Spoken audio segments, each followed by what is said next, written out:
साथियों नमस्कार। जय कुमार पॉलिटी के इस मंच पर आप सभी का स्वागत है। साथियों, मेरे एक वीडियो पर कमेंट आया कि अगर भारत के राष्ट्रपति और प्रधानमंत्री दोनों की मृत्यु एक साथ हो जाए तो क्या होगा। तो साथियों, सबसे पहले तो भगवान से प्रार्थना कि ऐसी स्थिति कभी भी ना आए, लेकिन क्योंकि हमारा उद्देश्य इस कॉन्सेप्ट को क्लियर करना है तो हम काल्पनिक रूप से इस पर चर्चा करते हैं। साथियों, शुरुआत में तो मुझे ये सवाल बहुत सरल सा लगा और भारतीय संविधान और राज व्यवस्था के विद्यार्थियों को मेरी तरह ही सरल ही लगेगा, क्योंकि शुरुआत में ये सवाल ऐसा ही था कि सिंपल सा लगा। लेकिन जब मैंने इस पर विचार करने की शुरुआत की तो हर एक सवाल पर नया सवाल खड़ा हुआ, गहराई बढ़ती गई और फिर मैंने सोचा क्यों ना इस पर एक वीडियो बनाया जाए। अगर भारत के प्रधानमंत्री और राष्ट्रपति दोनों के पद एक साथ रिक्त हो जाएं, तो संविधान और कानून के अनुसार कुछ विशेष प्रावधान लागू होंगे। आइए इनको विस्तार से समझते हैं। सबसे पहले समझते हैं कि राष्ट्रपति की मृत्यु पर क्या होगा। देखो, शुरुआत के 1-2 मिनट आपको लग सकता है कि सारी नॉर्मल बातें, फिर हमारी जिस चीज पर हम चर्चा करने जा रहे हैं वो शुरू होगी। तो राष्ट्रपति की मृत्यु पर क्या होगा। संविधान का अनुच्छेद 65 स्पष्ट रूप से प्रावधान करता है कि अगर मृत्यु, इस्तीफा या अयोग्यता के कारण यदि राष्ट्रपति का पद खाली हो जाता है तो उपराष्ट्रपति कार्यवाहक राष्ट्रपति के रूप में काम करेगा। उपराष्ट्रपति को राष्ट्रपति की सारी शक्तियां तब तक के लिए मिल जाती है जब तक कि नया राष्ट्रपति नहीं चुन लिया जाता है। और अनुच्छेद 62 में 62 में स्पष्ट रूप से लिखा हुआ है कि ऐसी परिस्थिति में नए राष्ट्रपति का चुनाव यथाशीघ्र कर लिया जाएगा और किसी भी परिस्थिति में 6 माह से पहले करना अनिवार्य है। और ऐसी सिचुएशन अब तक 2 बार आ चुकी है। पहली बार 1969 में जब तत्कालीन राष्ट्रपति डॉक्टर जाकिर हुसैन की मृत्यु हुई, तब तत्कालीन उपराष्ट्रपति वीवी गिरी को कार्यवाहक राष्ट्रपति बनाया। दूसरी बार ऐसी परिस्थिति 1977 में आई जब तत्कालीन राष्ट्रपति फखरुद्दीन अली अहमद की मृत्यु हुई, तो उनकी जगह बीडी जत्ती को कार्यवाहक राष्ट्रपति बनाया गया। और ऐसी परिस्थिति में एक सिचुएशन और भी आ सकती है कि अगर राष्ट्रपति की मृत्यु के बाद उपराष्ट्रपति भी उपलब्ध नहीं है तो क्या होगा। और ऐसी परिस्थिति भी 1969 में लगभग आ गई थी। मृत्यु नहीं हुई लेकिन सिचुएशन ऐसी बनी। डॉक्टर जाकिर हुसैन का निधन हुआ तो तत्कालीन उपराष्ट्रपति वीवी गिरी को कार्यवाहक राष्ट्रपति बना दिया गया। और चूंकि संविधान में यह प्रावधान है कि 6 माह के अंदर चुनाव होना कंपलसरी है, इसलिए अब नए राष्ट्रपति का चुनाव भी होना था। और कार्यवाहक राष्ट्रपति के रूप में काम कर रहे वीवी गिरी ने राष्ट्रपति चुनाव लड़ने का मानस बना लिया था। या फिर हम ये कह सकते हैं कि तत्कालीन प्रधानमंत्री श्रीमती इंदिरा गांधी के निर्देश मिल गए थे। इसलिए स्थिति को देखते हुए हमारी संसद ने कार्यवाहक राष्ट्रपति वीवी गिरी के इस्तीफा देने से पहले ही अनुच्छेद 70 के तहत जो संसद को शक्ति मिली हुई है उसके अनुसार एक अधिनियम पारित किया।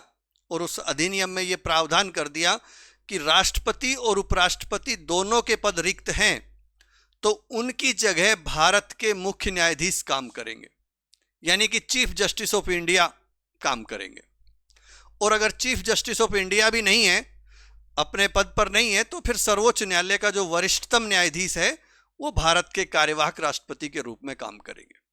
अब यहां तक की बात तो सारी नॉर्मल ही है, ये आपने संविधान में भी पढ़ रखा है।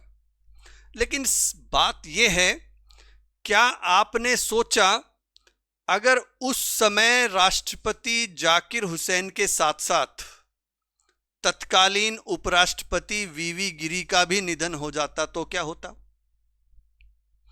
तो साथियों, इस पर चर्चा करते हैं कि आखिर ऐसी स्थिति में क्या होता। क्योंकि वर्तमान में तो यह नियम बना हुआ है कि राष्ट्रपति नहीं है तो उपराष्ट्रपति, और उपराष्ट्रपति नहीं है तो चीफ जस्टिस ऑफ इंडिया, और अगर वो भी नहीं है तो फिर सर्वोच्च न्यायालय का कोई भी वरिष्ठतम न्यायाधीश राष्ट्रपति के रूप में काम करेगा। लेकिन जिस समय डॉक्टर जाकिर हुसैन का निधन हुआ उस समय तो ऐसा कोई नियम नहीं था। अब आप सोच सकते हैं कि ये नियम नहीं था तो क्या फर्क पड़ता है, संसद है ना, आखिर संसद का काम ही क्या है, नया नियम बना देगी। लेकिन मुद्दा यह है कि अगर उस समय राष्ट्रपति और उपराष्ट्रपति दोनों का पद एक साथ खाली हो जाता तो क्या संसद कानून बना सकती थी? क्या प्रधानमंत्री और मंत्रिपरिषद कोई निर्णय ले सकते थे? साथियों, इस गंभीर स्थिति को समझाने के लिए ही मैंने इस मुद्दे पर वीडियो बनाना उचित समझा। नहीं तो कमेंट में जो मुझे प्रश्न किया गया था वो इतना स्पेशल नहीं था उस पर हम वीडियो बनाएं अलग से।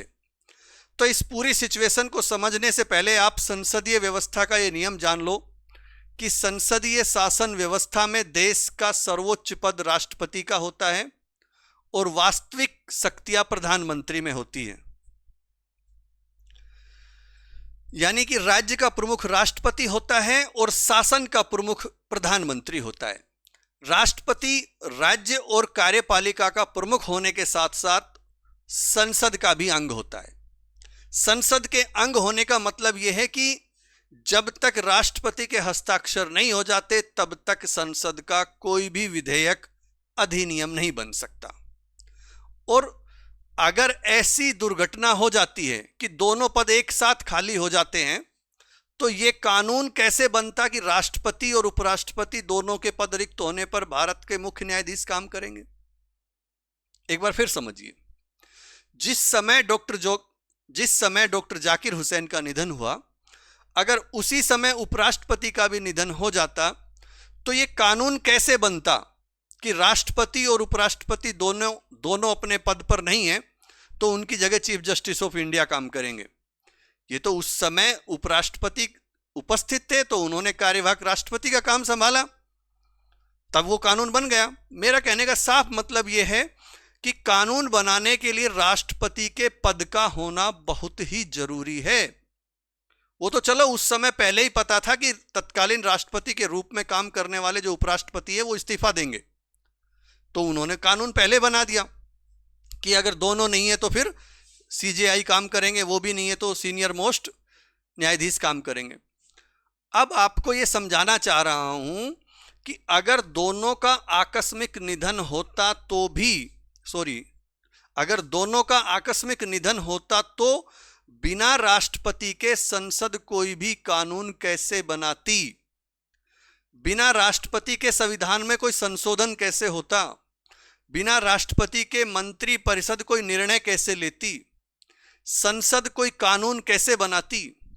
क्योंकि हमारी संवैधानिक व्यवस्था में यह प्रावधान तो है कि अगर संसद काम नहीं कर रही है तो राष्ट्रपति उसकी जगह अध्यादेश जारी कर सकता है, और अध्यादेश का वही महत्व होता है जो संसदीय कानून का होता है। लेकिन यह प्रावधान नहीं है कि राष्ट्रपति के पद की अनुपस्थिति में संसद कोई कानून बना सके। यह प्रावधान नहीं है कि राष्ट्रपति की अनुपस्थिति में मंत्री परिषद या प्रधानमंत्री कोई निर्णय ले सके।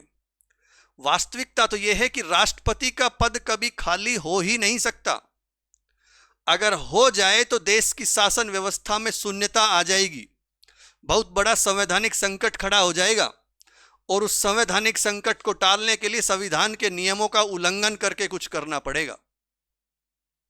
अब अगर देश में ऐसी स्थिति बन गई कि राष्ट्रपति भी नहीं है और उपराष्ट्रपति भी नहीं है और देश का सबसे बड़ा संवैधानिक पद खाली हो गया, जो कि नियमों के अनुसार कभी खाली होना ही नहीं चाहिए, क्योंकि संसदीय व्यवस्था में देश के सर्वोच्च पद राष्ट्रपति के बिना हमारी कार्यपालिका और व्यवस्थापिका अधूरी है। तो संसद का अंग होने के नाते जो राष्ट्रपति की भूमिका है उसके बारे में तो हमने जान लिया कि राष्ट्रपति की उपस्थिति के बिना संसद कोई कानून नहीं बना सकती। यानी कि संसद के दोनों सदनों में विधेयक पास होने के बाद राष्ट्रपति के हस्ताक्षर होने कंपलसरी है। और वर्तमान परिस्थितियों में तो हमने देखा कि तमिलनाडु में बिना राज्यपाल के हस्ताक्षर किए भी कानून बन गए, क्योंकि सुप्रीम कोर्ट ने आदेश दे दिया था। तो ऐसा हुआ इतिहास में पहली बार, इससे पहले कभी नहीं हुआ। तो वो अलग चीज है, उन्होंने अपने आदेश में ये कहा कि उनके हस्ताक्षर मान लिए जाएं या उनके हस्ताक्षर के बिना ही कानून बना दिए जाएं, मान लिए जाएं कि ये पास हो गए, उन्होंने साइन कर दिए। तो वो तो अलग चीज है, क्योंकि सुप्रीम कोर्ट का लेवल इतना बड़ा है कि उसने जो बात कह दी वो फिर फाइनल है, उसको टाल नहीं सकते। संविधान संशोधन के द्वारा तो उसको बदला जा सकता है, बाकी वैसे नहीं बदला जा सकता। लेकिन आज के सर्वोच्च न्यायालय में और उस समय के सर्वोच्च न्यायालय में तो बहुत बड़ा अंतर था। आज का सर्वोच्च न्यायालय बहुत पावरफुल है और संविधान के मूल ढांचे का सिद्धांत आने के बाद तो बहुत बड़ा बदलाव आ गया है, लेकिन उस समय तो ऐसा कुछ भी नहीं था। और अब जान लेते हैं कि कार्यपालिका का प्रमुख होने के नाते राष्ट्रपति की क्या भूमिका है। कार्यपालिका का प्रमुख होने का मतलब यह है कि अनुच्छेद 74 का पहला खंड यह प्रावधान करता है कि राष्ट्रपति की सहायता और सलाह देने के लिए एक मंत्री परिषद होगी, जिसका प्रधान प्रधानमंत्री होगा और राष्ट्रपति मंत्री परिषद की सलाह से कार्य करेगा। मतलब संविधान के अनुसार कार्य कौन करेगा? राष्ट्रपति। काम करने वाला कौन है? राष्ट्रपति। वो बात अलग है कि वास्तविकता में अलग है, व्यवहारिकता अलग चीज है। संविधान में क्या लिखा हुआ है कि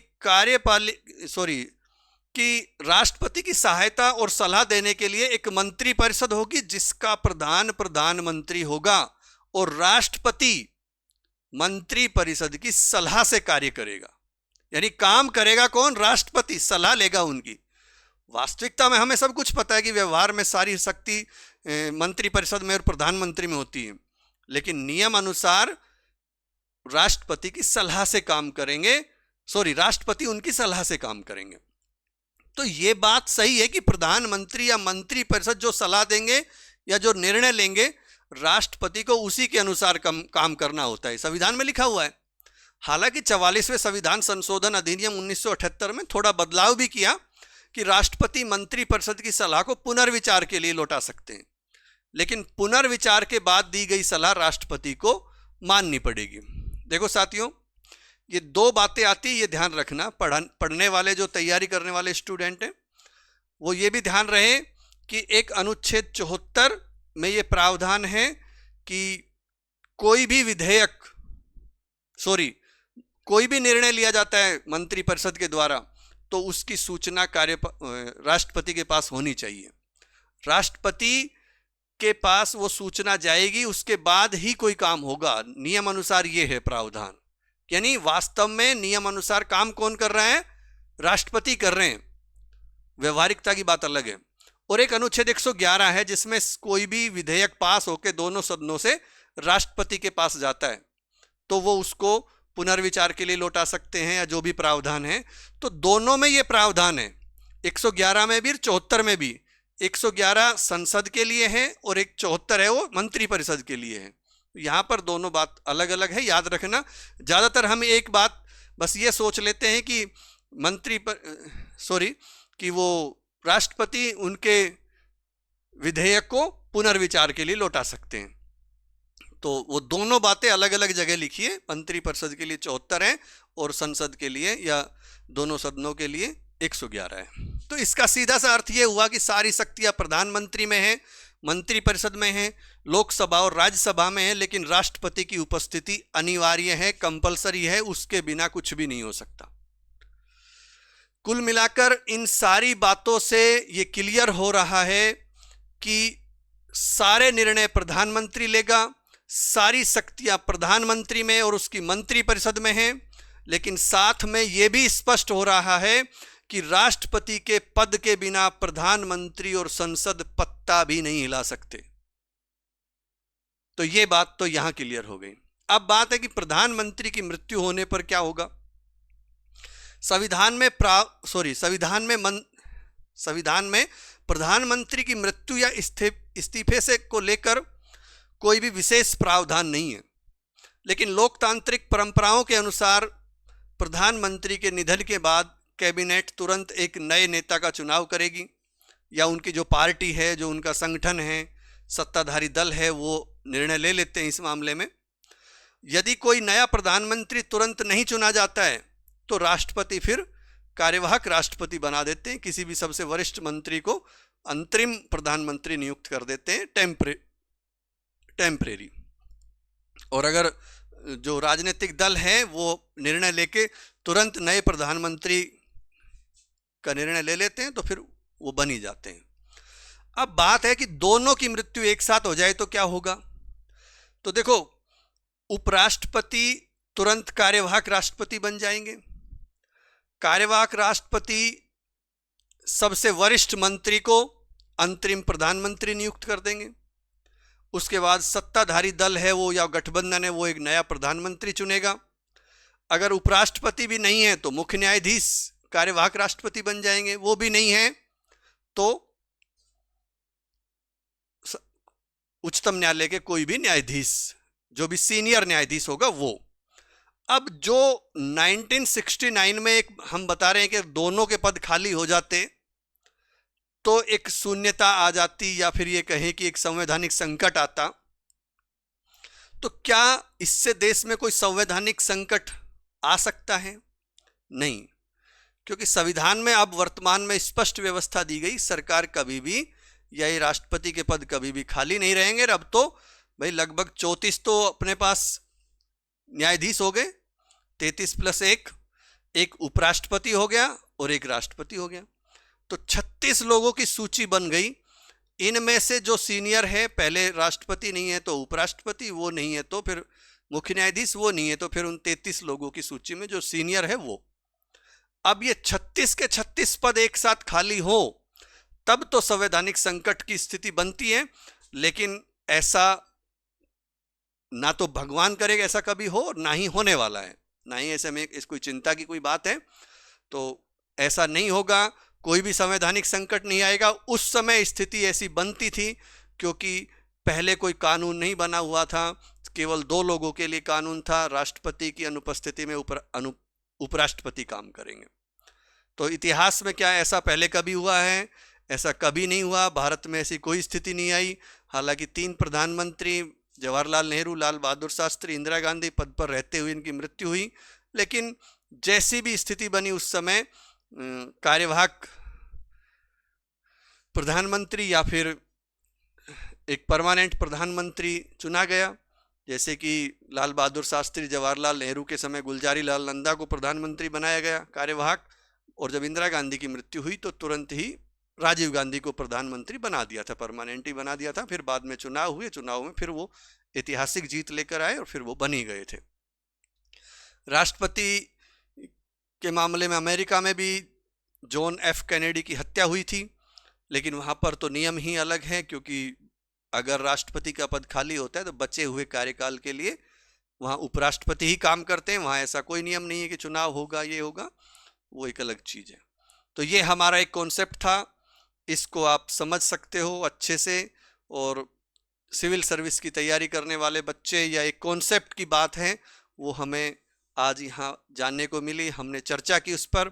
आप इसके बारे में क्या सोचते हैं, इस पर अपनी राय रख सकते हैं, या और कोई आपके मन में सवाल उठता है तो आप कमेंट बॉक्स में अपने विचार दर्ज करें, उस पर फिर आपके प्रश्नों का उत्तर देने का प्रयास करेंगे। आज के लिए इतना ही, मिलते हैं एक नई वीडियो में। धन्यवाद।